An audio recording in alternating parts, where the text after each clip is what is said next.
سوال یہ ہے کہ حضرت صلی اللہ علیہ وسلم نے شادی کرنے کے معاملے میں فرمایا ہے کہ دین کو ترجیح دو.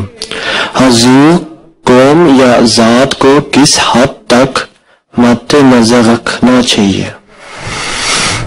اس میں لکھا ہوا ہے، جرمن میں لکھا ہوا ہے. اچھا بات یہ ہمارے صلی نے فرمایا کہ جب انسان شادی کرتا ہے تو جن باتوں کی طرف توجہ دیتا ہے وہ یہ ہیں، یا کسی کے خاندان کو دیکھتا ہے، یا لڑکی کو دیکھتا ہے، یا لڑکی کی اس کی دولت کو دیکھتا ہے، یا لڑکی کی خوبصورتی کو دیکھتا ہے، اور یا دین. یہ چار باتیں جن کی طرف توجہ دینی چاہیے، یہ دیتے ہیں لوگ عموماً.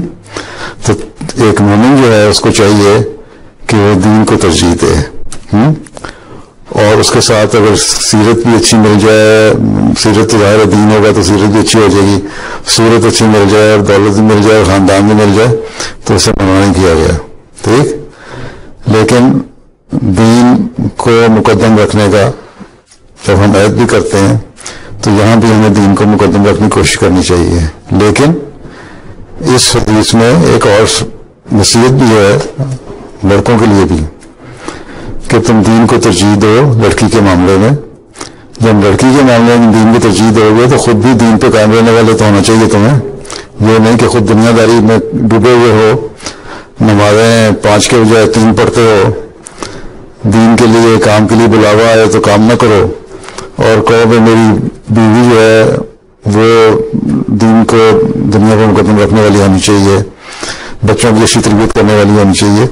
جب تک انسان کے اپنے نمونے نہ ہوں، بیوی کے نمونے بھی نہیں اس معیار پہ توقع کرنے کے حقدار. ٹھیک، اس لیے اگر تمہاری دینی حالت اچھی ہے، ایک مومن کی دینی حالت اچھی ہے تو ظاہر ہے وہ دین کی طرف توجہ دے گا. اور پھر اللہ تعالیٰ فضل فرماتا ہے، یہ بھی فرماتا ہے شادیاں کرو، اور رزق جو ہے وہ جب تم شادی کرتے ہو تو رزق کا سامان بھی اللہ تعالیٰ پیدا فرما دیتا ہے. ہو سکتا ہے کہ وہ لڑکی خود ہی اچھے خاندان کی ہو، اس کے ساتھ اس کو کچھ اس کے والدین سپورٹ کرنے والے ہوں، یا کچھ عادات ہو اس کی، یا اچھا خاندان ہو، یہ ساری چیزیں ساتھ ساتھ مل جاتی ہیں. لیکن ترجیح دین کو دو، اور دین کی ترجیح جب لڑکی کے لیے تو خود بھی اپنے آپ کو بھی دین پہ اچھی طرح قائم رکھنے والا ہونا چاہیے. ٹھیک.